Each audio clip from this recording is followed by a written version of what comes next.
خدارا اس ملک کے ساتھ رحم کرے. میں تو دیکھ رہا ہوں کہ اس ملک میں جو نا خانہ جنگی کی طرف جا رہا ہے. میں تو دیکھ رہا ہوں کہ ملک انارکی کی طرف جا رہا ہے. ایک منٹ آپ سائٹ پہ ہو جائیں. خدا کی قسم اللہ کے علاوہ کسی کی پرواہ نہیں ہے. میری رسپانسبلٹی ہے, میرا علاقہ ہے, میرا حلقہ ہے. میں اپنے لوگوں کی بات کروں گا. اگر کوئی سمجھتا ہے بات کر رہے ہیں. نہیں اسپیکر صاحب, میں کیونکہ یہ تو ختم ہو گیا نا, کال اٹینشن تو ختم ہو گئی ہے.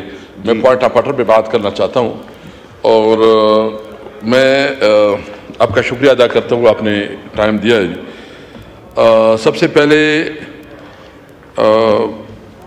مجھے بہت افسوس سے کہنا پڑتا ہے کیونکہ میں اس معزز چیئر پہ بھی رہا ہوں اور مجھے اپنے بزرگوں نے اور اپنے مشران نے جو تربیت دی ہے وہ اخلاق اور اس کے اندر رہتی ہوئی اپنی بات جو ہے نا وہ ہم کریں گے. تو چونکہ اس وقت خواجہ صاحب نہیں ہیں تو میں ڈیٹیل بات اس کے سامنے کروں گا جب وہ ہوگا, لیکن کچھ ایک دو پوائنٹ ایسے ہیں کہ میں اس کے غیر موجودگی میں اس نے کل اٹھائے ہیں, میں کرنا چاہتا ہوں. سب سے پہلے انہوں نے کہا ہے کہ چونکہ وہ مائک پہ نہیں تھا لیکن اس نے کہا کہ مجھے اشارہ کیا کہ تم ٹوبیکو مافیا کا نمائندہ. میرا تعلق سوابی سے ہے. سوابی میں 55% یہ جو ہے یہ ٹوبیکو گروونگ ایریا ہے, اور جب سے پاکستان بنا ہے یہاں پہ ہمارے لوگوں کی اکانومی, ہمارے لوگوں کا روزگار, ہمارے لوگوں کا سب کچھ وہ ٹوبیکو ہی ہے.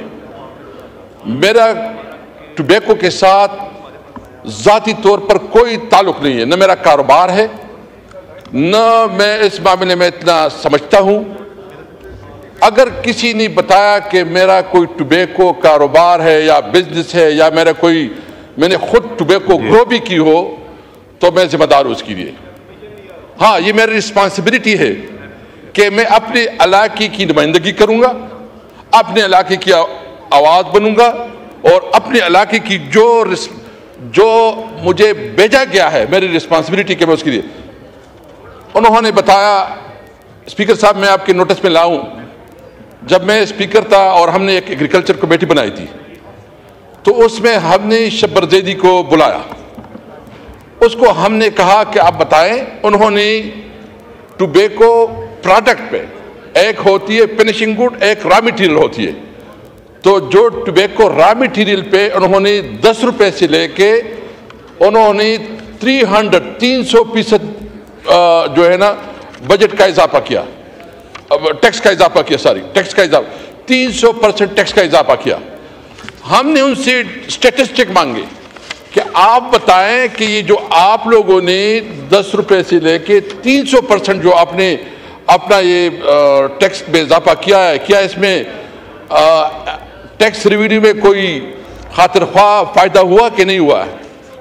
تو جو ہمارے سٹیٹسٹک ہیں اس کے مطابق 2017-18 میں یہ فیصلہ ہوا تھا اور اس وقت 77 بلین ریوینیو تھا. 77 بلین. جب ہم نے فیصلہ کیا, بلکہ میں نے فیصلہ نہیں کیا, پوری کمیٹی نے فیصلہ کیا, پوری ایگریکلچر کمیٹی نے فیصلہ کیا. تمام ایگریکلچر کمیٹی کے فیصلے کے بعد جو ہم نے 300 سے لے کے ہم نے وہ 10 روپے کروایا تو اس کی جو آمدن تھی وہ 77 بلین سے بڑھ کر 134 بلین تک پہنچ گئی. یہ ایف بی آر کی سٹیٹسٹک ہے. 77 بلین سے وہ چلے گئے 134 بلین پہ, اور 2023 میں وہ پہنچے ہیں 160 بلین. میں پوچھنا چاہتا ہوں کہ کیا جو اس وقت ہم نے یہ بھی مطالبہ کیا, اسپیکر صاحب ریکارڈ کا حصہ ہے, ہمارے ریکارڈ میں ہوگا, اسمبلی کے ریکارڈ میں ہوگا. اس وقت ہم نے مطالبہ کیا کہ بجائے آپ را میٹیریل پہ, آپ ٹوبیکو کے فصل پہ ڈیوٹی لگاتے ہو, آپ سگریٹ پہ لگاؤ. یعنی آپ سگریٹ پہ نہیں لگاتے ٹیکس اور آپ را میٹیریل پہ آپ جو ہے ڈائریکٹ فارمر کو متاثر کرتے ہو، فارمر سے افیکٹ ہوتا ہے، اس کی اکانومی اس سے متاثر ہوتی ہے، اس کا چولہا اس سے جو ہے متاثر ہوتا ہے.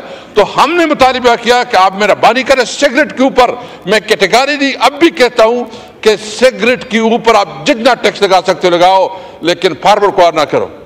یہ مجھے بتائے. اور اسپیکر صاحب میں آپ کے نوٹس میں وہ بھی لینا چاہتا ہوں، بلکہ جب میں اسپیکر کے پی کے تھا میں نے آپ کو ایک ریزولوشن بھیجی تھی جو ہمارے کے پی اسمبلی نے مشترکہ اور متفقہ قرارداد پاس کی تھی کہ ٹوبیکو کو ایگریکلچر پروڈکٹس کنسیڈر کیا جائے، کیونکہ یہ جو ادھر سے، اور وہ آپ کے پاس ریکارڈ میں پڑی ہوگی.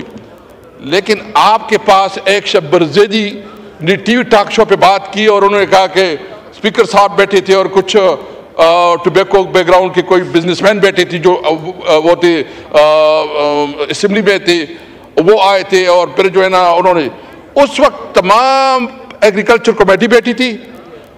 اور شبر زیدی صاحب کو میں یہ پوچھنا چاہتا ہوں کہ اس کا نالج جتنا تھا، جو اس کی اپنی حیثیت تھی، وہ جب سینٹ کمیٹی میں پیش ہوا اس وقت وہ پی ٹی سی کا ایک ریپریزنٹیٹو کے طور پر پیش ہوا تھا. میں صرف اس میں کسی کمپنی کے خلاف بات نہیں کرتا، لیکن ہوتا یہ کہ جو بڑی بڑی کمپنیاں ہوتی ہیں وہ جو ہے نا اپنا اجارہ داری قائم کرتی ہے، وہ چھوٹی کمپنیوں کو نہیں چھوڑتی. میں بالکل مطالبہ کرتا ہوں کہ جو چوری ہوتی ہے، ٹیکس کی چوری ہوتی ہے، اس کے اوپر بین بھی ہونی چاہیے، اس کا کلا کما بھی ہونی چاہیے اور اس کے خلاف اقدامات بھی ہونی چاہیے. لیکن آپ کسی طور پر فارمر کو متاثر نہیں کر سکتے. میری رسپانسبلٹی ہے، میرا علاقہ ہے، میرا حلقہ ہے، میں اپنے لوگوں کی بات کروں گا. اگر کوئی سمجھتا ہے تو وہ اس کی، تو ایک تو میں یہ کلیئرٹی کرنا چاہتا تھا کہ اس کی وجہ سے ہمیں فائدہ. دوسری بات، اسپیکر صاحب دیکھیں، میں آپ ہمارے لیے بہت محترم ہے اور میرے تو بڑے بھائیوں کی طرف سے میں آپ سے، مجھے ایک گلہ ہے، میں مسلسل بات کرتا ہوں کہ یہ اسمبلی جو ہے نا اس کی حسن ہوتی ہے کہ جب اس کے اندر ڈیبیٹ ہو اور وہ ڈیبیٹ پوری دنیا سنے. آپ یقین کریں، کل جب خواجہ صاحب تقریر کر رہے تھے تو وہ لائیو چل رہا تھا، اور جس وقت جو ہے نا ہمارا اچکزئی صاحب اٹھ گیا، آپ ریکارڈ مانگے، جس طرح یہ اٹھ گیا ٹک بند کر دیا. یہ پوچھ لو کون کرتا ہے. آپ اس پہ میرے ریکویسٹ ہے آپ سے ریکویسٹ ہے، آپ رولنگ دے. دیکھیں، اگر کوئی غلط بات کرے گا، کوئی نامناسب لفظ بولے گا تو اس کی اپنی شخصیت اس سے مسح ہوگی. میں تو اپنے بدترین دشمن کے ساتھ بھی بد زبانی نہیں کر سکتا. میرے بزرگوں نے جو مجھے تربیت دی ہے، لیکن ایک بات بالکل کلیئر آواز ہے، خدا کی قسم اللہ کے علاوہ کسی کی پرواہ نہیں ہے. نہ کسی کی، اگر کوئی کہتا ہے کہ میں کسی کی پرواہ کروں گا، نہیں. ہاں، میں جب اس چیئر پہ تھا تو میں نے سب کی رسپیکٹ کی، سب کی خاطر کی اور سب کو ساتھی کیا. تو میری آپ سے ریکویسٹ یہ ہے کہ آپ مہربانی فرمائیں. مجھے پتا ہے کہ وہ منظور اور نہ منظور لگاتا، جو ادھر بیٹھے ہوتے ہیں بن کر اچھے صاحب بول رہے ہیں، خدا رسول کے واسطے اس طرح نہ کرو. اپوزیشن سے جو بھی بولتا ہے اس کو جو بند کیا جاتا ہے. میں آپ سے مطالبہ کرتا ہوں یہ کرے. دو باتیں اور کرنا چاہتا ہوں ایجنڈے کے علاوہ. اسپیکر صاحب، ایک اس وقت جو ہے ہمارے فاٹا کے خیبر میں اور وزیرستان میں دھرنے بیٹھے ہیں، اور دھرنے اس لیے بیٹھے ہیں کہ حکومت نے اس کے ساتھ کمٹمنٹ کی تھی کہ جب آپریشن ہو رہے تھے تو اس وقت جب اس کی ریپلیسمنٹ ہوئی، جو اس کی تباہ کاریاں ہوئی، جو اس کی نقصانات ہوئی، اس کے بارے میں ان کی باقاعدہ کمٹمنٹ ہے کہ ہم آپ کو پیمنٹ کریں گے. آج تک 1 روپیہ 1 پیسہ نہیں دیا گیا. میری آپ سے التماس یہ ہے کہ آپ ایک اسپیشل کمیٹی بنائیں، چند لوگوں کی جو ادھر فاٹا کے جو متعلقہ نمائندے اس کو اس میں رکھیں، تاکہ 1 منٹ آپ سائٹ پہ ہو جائیں، سائٹ پہ ہو جاؤ. ایک مہربانی کرے کہ ایک کمیٹی بنائے تاکہ فیسیلیٹیٹ کرے کہ یہ جو فاٹا کے لوگوں کی جائز حقوق ہے، جو حکومت نے مانے اور اس کے ساتھ جو کمٹمنٹ کیے، اس کے باوجود وہ پیمنٹ نہیں ہو رہی. کیوں نہیں ہو رہی؟ اگر صوبائی حکومت نہیں کر رہی یا وفاقی حکومت نہیں کر رہی تو ایک تو مہربانی. دوسری، میری اختر مینگل صاحب بھی تشریف فرما ہے اور وہ بات بھی کریں گے. جو بلوچستان میں ہوا، مجھے افسوس اس بات پہ ہے کہ بلوچستان میں اتنی زیادہ سیریس واقعات ہوئی، اتنی زیادہ جو ہے نا، یعنی ہمارے فوجی مرے، ہمیں اس پہ افسوس ہے.